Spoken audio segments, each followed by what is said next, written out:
The lord. హల్లెలూయా. దేవుని అతి శ్రేష్టమైన నామానికి స్తుతి కలుగునుగాక. ఆమెన్. ఉదయకాలపు మన్నా అనే ఈ కార్యక్రమాన్ని చూస్తున్న మీ అందరికీ ప్రభు పేరిట ప్రత్యేకమైన వందనాలు తెలియచేస్తూ ఉన్నాను. ఎలా ఉన్నారండి? దేవుని మహా గొప్ప కృపలో మీరు మీ కుటుంబాలు క్షేమంగా ఉన్నాయని తలుస్తూ ప్రతిరోజు మీకోసం మానక ప్రార్థన చేస్తూ ఉన్నాం. దేవుడు మిమ్మల్ని బహుగా దీవించునుగాక. ఆమెన్. పరిశుద్ధ గ్రంథంలో నుంచి ఒక వాక్య భాగాన్ని చదువుకొని మనం ధ్యానం చేసుకుందాం. అపోస్తలుల కార్య గ్రంథం 13వ అధ్యాయం 22వ వచనాన్ని మనం చదువుకుందాం. తరువాత అతనిని తొలగించి దావీదును వారికి రాజుగా ఏర్పరచెను. మరియు ఆయన, నేను యెష్షయి కుమారుడైన దావీదును కనుగొంటిని. అతడు నా ఇష్టానుసారుడైన మనుష్యుడు. అతడు నా ఉద్దేశములన్నయూ నెరవేర్చునని చెప్పి అతనిని గూర్చి సాక్ష్యమిచ్చెను. దేవునికి స్తోత్రం. హల్లెలూయా. మనం చదువుకున్నటువంటి యొక్క వాక్య భాగంలో ఏమని రాయబడింది అనంటే, దేవుడు దావీదు అనబడిన ఒక వ్యక్తిని గురించి సాక్ష్యం ఇస్తున్నటువంటి ఒక విషయం ఇక్కడ మనకి కనిపిస్తుంది.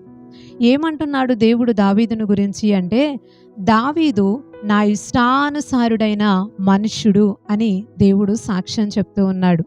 నిజమే కదా? ఈ మాట వింటూ ఉంటే మనకి చాలా హ్యాపీగా అనిపిస్తుంది. ఒకవేళ దేవుడే కనుక మన గురించి ఇలాంటి ఒక సాక్ష్యం చెప్పాడు అనంటే ఇక మనకు కలిగేటటువంటి ఆనందం అంతా ఇంత కాదు. ప్రియ సహోదరి, ప్రియ సహోదరుడా, నువ్వంటే నాకు చాలా ఇష్టం అని దేవుడు మన పేరు కనుక పెట్టి చెప్తే మనకి ఎంత ఆనందం కలిగిద్దో కదండి. దావీదుని గురించి దేవుడు చెప్తున్నాడు, ఇతడు నా ఇష్టానుసారుడైన మనుష్యుడు, నాకు చాలా ఇష్టమైనటువంటి వ్యక్తి అని దేవుడు సాక్ష్యం చెప్తూ ఉన్నాడు. ఇదే సాక్ష్యాన్ని మనం మనుషుల దగ్గర సంపాదించాలి అనంటే చాలా చాలా కష్టం. ఈ రోజుల్లో ప్రస్తుత పరిస్థితిలో ఎదుటి వ్యక్తికి ఇష్టమైనట్టుగా మనం బ్రతకటం అనేది చాలా చాలా కష్టమైన విషయం. కానీ దేవుడి దగ్గర దావీదు ఆయనకి ఇష్టమైనట్టుగా బ్రతికాడు. దేవునికి స్తోత్రం. హల్లెలూయా. చాలాసార్లు మనం అనుకుంటూ ఉంటాం, నేను ఆ వ్యక్తికి నచ్చాలి, నన్ను వారు చూసినప్పుడు వారికి ఇష్టం కలగాలి, వారి హృదయాన్ని నేను గెలుచుకోవాలి, వారు మెచ్చేటట్టుగా, వారికి నేను నచ్చేటట్టుగా మారాలి అని ఎదుటి వ్యక్తి కోసం, మనం ఇష్టపడే వారి కోసం, లేకపోతే మన అనుకున్న వారి కోసం, మన స్నేహితుల కోసం మనం చాలా చాలా ప్రయాసపడుతూ ఉంటాం.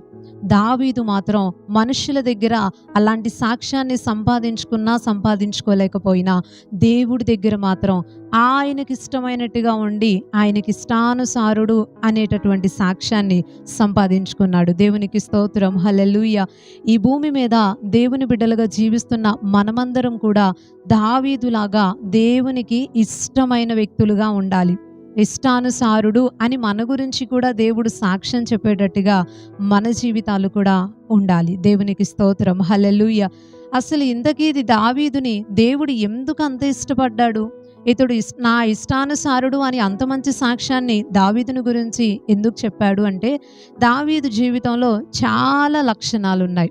దేవుడు అతన్ని మెచ్చటానికి, అతనిని బట్టి సంతోషించటానికి అతని దగ్గర చాలా మంచి లక్షణాలు ఉన్నాయి.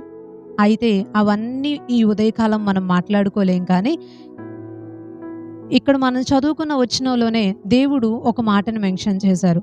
అంతగా దేవుడు దావీదుని ఇష్టపడటానికి ముఖ్యమైనటువంటి కారణం ఏంటి అనంటే, మనం చదువుకున్న వచనంలోనే రాయబడి ఉంది, నేను యెష్షయి కుమారుడైన దావీదును కనుగొంటిని. అతడు నా ఇష్టానుసారుడైన మనుష్యుడు. అతడు నా ఉద్దేశములన్నయూ నెరవేర్చునని చెప్పి అతనిని గూర్చి సాక్ష్యం ఇచ్చాను. దేవునికి స్తోత్రం. హల్లెలూయా.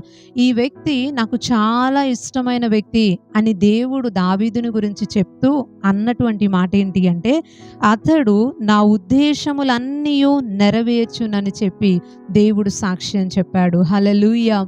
దేవుడు ఎందుకు దావీదును అంత ఇష్టపడ్డాడు? ఎందుకు దావీదు దేవునికి ఇష్టానుసారుడైన వ్యక్తిగా మార్చబడ్డాడు అనంటే, దావీదు దేవుని యొక్క ఉద్దేశాలన్నీ కూడా నెరవేర్చాడట. మీకు తెలుసా అండి, ప్రతి మనిషి ఎడల దేవునికి ఒక ఉద్దేశం ఉంటుంది. అందరూ అనుకుంటారు, ఏదో కాలక్రమేణా పుట్టాలి కాబట్టి మా తల్లిదండ్రుల వలన మేము ఈ భూమి మీదకి వచ్చాం, మా అక్క పుట్టింది, మా చెల్లి పుట్టింది, మా అన్నయ్య పుట్టాడు అంటూ జనరల్‌గా వచ్చేసాము అనే ఆలోచన ప్రతి ఒక్క వ్యక్తి కలిగి ఉంటారు. కానీ నిజానికి మనం ఎప్పుడూ ఆలోచించాల్సిన ఒక విషయం ఏంటి అనంటే, తల్లి గర్భంలో కోట్ల కొలది కణాలు నేను వెళ్ళాలి, నేను వెళ్ళాలి అనేటటువంటి ఆరాటం అక్కడ జరుగుతూ ఉన్నప్పుడు, దేవుడు మనల్ని సెలెక్ట్ చేసుకొని, మనము తల్లి గర్భంలోనికి వచ్చి పిండంగా రూపించబడి బయటికొచ్చి ఈ భూమి మీద జీవించేటట్టుగా దేవుడు మనం పుట్టక మునుపే, తల్లి గర్భంలోనికి మనం రాక మునుపే మన ఎడల ఒక ప్రణాళిక, ఒక ఉద్దేశం, ఒక ఆలోచనతో దేవుడు మనల్ని ఎన్నుకొని ఏర్పాటు చేసుకొని ఈ భూమి మీదకి ప్రతి ఒక్క వ్యక్తిని దేవుడు తీసుకువచ్చాడు. దేవునికి స్తోత్రం, హల్లెలూయా. దేవుని యొక్క ఆలోచన ప్రతి మనిషి ఎడల ఉంటది. ఆయన ఒక మంచి ఉద్దేశంతో ప్రతి ఒక్క వ్యక్తిని భూమి మీదకి తీసుకొని వచ్చారు. అయితే దావీదు దేవుడు ఏ ఉద్దేశంతో అయితే అతన్ని తీసుకొచ్చాడు, దేవుడు ఏ ఉద్దేశంతో అయితే అతన్ని దీవించాడు, దేవుడు ఏ ఉద్దేశంతో అయితే తనని చూడాలి అనుకున్నాడో ఆ ఉద్దేశాలు ఒకటి కాదు, రెండు కాదు, అన్నీ కూడా దావీదు నెరవేర్చాడట. దేవునికి స్తోత్రం, హల్లెలూయా. దేవుడు ఉద్దేశించినవి అన్నీ కూడా దావీదు నెరవేర్చాడు. అది దేవునికి చాలా సంతోషాన్ని కలిగించింది. అందుకే దావీదు దేవునికి ఇష్టానుసారుడిగా మార్చబడ్డాడు. ఈరోజు ఈ మంచి సమయంలో దేవుని మాటలు వింటున్న ప్రియ సహోదరి సహోదరుడా, దేవుని వాక్యాన్ని ఆధారంగా చేసుకొని ఒక మంచి మాట మిమ్మల్ని అడుగుతూ ఉన్నాను. మీరు దేవునికి ఇష్టానుసారమైన వ్యక్తులుగా ఉన్నారా? ఒక మంచి ఉద్దేశంతో దేవుడు మనల్ని తీసుకొని వచ్చినప్పుడు, మన ఎడల కొన్ని మంచి ఆలోచనలు, కొన్ని మంచి ఇష్టాల్ని దేవుడు కలిగి ఉన్నప్పుడు వాటిని నెరవేర్చేటట్టుగా మనం ఉంటున్నామా? లేకపోతే మన ఇష్టాన్ని నెరవేర్చుకునేటట్టుగా, మన ఆలోచనలను నెరవేర్చుకునేటట్టుగా, మన సొంత ప్రయత్నాల్ని మనం చేసుకునేటట్టుగా మనం జీవిస్తున్నామా? ఒకసారి ఆలోచన చేసుకుందాం. ఈరోజు చాలా మందిని మనం గమనించినట్లయితే దేవుని పిల్లలుగా పిలువబడే అనేక మంది దేవుని ఉద్దేశాల్ని నెరవేర్చలేకపోతున్నారు. ఎందుకో తెలుసా? ఇక్కడ దేవుని ఆలోచనని, దేవుని ఉద్దేశాన్ని చూడాల్సినటువంటి వ్యక్తులు వారి ఆలోచనని, వారి చిత్తాన్ని చూస్తున్నారు. అందుకే దేవుడు నచ్చేటట్టుగా ప్రజలు ఉండలేకపోతున్నారు. ఏ పనిలో అయినా సరే, చదువులో అయినా సరే, ఒక వ్యాపారంలో అయినా సరే, మనం జీవించి ముందుకు వెళ్ళేటటువంటి మనం వేసే ప్రతి అడుగులో కూడా మనము దేవుని ఆలోచనని తెలుసుకోవాలి. ఇది దైవ చిత్తమా కాదా? దేవుడు ఉద్దేశించింది ఇదేనా కాదా? ఈ వ్యాపారం చేయటం దేవుడికి ఇష్టమేనా? ఈ పనిని నేను ప్రారంభించటం దేవుడికి ఇష్టమేనా? నేను ఈ చదువుకోవటం, ఈ ఉద్యోగాన్ని ఎన్నుకోవటం, ముందుకు వెళ్ళటం దేవునికి ఇష్టమా కాదా? అసలు ఆయనకి నా ఎడల ఉన్నటువంటి ప్రణాళిక ఏంటి? ఏ పర్పస్ మీద, ఏ ఒక ఆలోచన మీద దేవుడు నన్ను ఈ భూమి మీదకి తీసుకువచ్చాడు అనే ఆలోచన చాలామంది క్రైస్తవులు చేయలేకపోతూ ఉన్నారు. అయితే దేవుడు ఏం కోరుకుంటాడు అనంటే, వారి ఇష్టాన్ని నెరవేర్చుకోవటం దేవుడు కోరుకోడు. మన ఇష్టాన్ని మనం నెరవేర్చుకోవటం దేవుడు ఇష్టపడడు. ఆయన ఆలోచన ఏంటో, ఆయన ఉద్దేశం ఏంటో మనం కనుక్కొని ఆ దిశగా కనుక ముందుకు అడుగులు వేస్తే ముందు దేవుడు సంతోషపడతాడు మనల్ని బట్టి. దేవునికి స్తోత్రం, హల్లెలూయా. నా బిడ్డ నన్ను సలహా అడిగింది, నా బిడ్డ నా ఇష్టాన్ని కనుక్కుంది, నా బిడ్డ నాకు ఇష్టమైన పని చేస్తుంది అని చెప్పి దేవుడు చాలా సంతోషపడతాడు. తల్లిదండ్రులు పిల్లలు పుట్టినప్పుడు కొన్ని మంచి ఆలోచనలు వారి ఎడల కలిగి ఉంటారు. మీరు కూడా కలిగే ఉండుంటారు కదండి. మీ పిల్లలు చిన్నప్పుడు వీడు చాలా జ్ఞానవంతుడు, వీడు చాలా రూల్స్ మాట్లాడుతున్నాడు కాబట్టి వీడు లాయర్ అవ్వాలి, మా పెద్దోడు మంచి డాక్టర్ అవ్వాలి, మా చిన్నమ్మాయి మంచి టీచర్ అవ్వాలి అని చెప్పి వాళ్ళు ఏమీ చదువుకోకముందే, వారి జీవితాల్లో కొద్దిగా ముందుకు రాకముందే మనం వారి ఎడల ఏం చేస్తామంటే, తల్లిదండ్రులు పిల్లల ఎడల ఒక మంచి ఆలోచన, మా భవిష్యత్తులో మా పిల్లలు ఇలా ఉండాలి, అలా ఉండాలి అని చెప్పి కొన్ని మంచి ఆలోచనలని తల్లిదండ్రులు కలిగి ఉంటారు. పిల్లలు ఎదిగి పెద్దయితూ ఉన్నప్పుడు వారి ఆలోచనని నెరవేర్చినప్పుడు, తల్లిదండ్రుల ఇష్టాన్ని నెరవేర్చినప్పుడు తల్లిదండ్రులకి ఎలా ఉంటుందంటారు? చాలా హ్యాపీగా ఉంటుంది కదా, చాలా సంతోషంగా ఉంటుంది. ఎందుకనంటే అక్కడ తను మంచి టీచర్ అయ్యింది, లాయర్ అయ్యింది, పోలీస్ అయ్యింది అనే దానికంటే కూడా నా బిడ్డ నేను అనుకున్నది చేసింది, నేను కోరానని, మంచి స్థితిలో ఉండాలి అని నేను ఆశపడ్డాను అని చెప్పి ఆ దిశగా అడుగులు వేసి చేసింది అని చెప్పి తల్లిదండ్రులు ముందుగా ఎంత ఆనందపడతారో కదండి. దేవుడు కూడా మనల్ని బట్టి అలా ఆనందపడేటట్టుగా మనం ఉండాలి. మన జీవితంలో దేవుని చిత్తాన్ని కనుక్కోకుండా ముందుకు వెళితే మనము చాలా నష్టాల్ని చవి చూడాల్సి ఉంటుంది. ఉదాహరణకి దావీదుని దేవుడు ఎన్నుకొని రాజుగా చేసి ఈ మంచి సాక్ష్యాన్ని చెప్పిన సందర్భాన్ని మనం చూస్తాం కదా. ఇదే వచనంలో స్టార్టింగ్లో ఒక మాట ఉంది, తరువాత అతన్ని తొలగించి దావీదుని నేను రాజుగా చేశాను అని దేవుడు చెప్పాడు. ఎవరు అతను అంటే అతని పేరు సౌలు, ఇశ్రాయేలు ప్రజల మీద మొట్టమొదటి రాజు.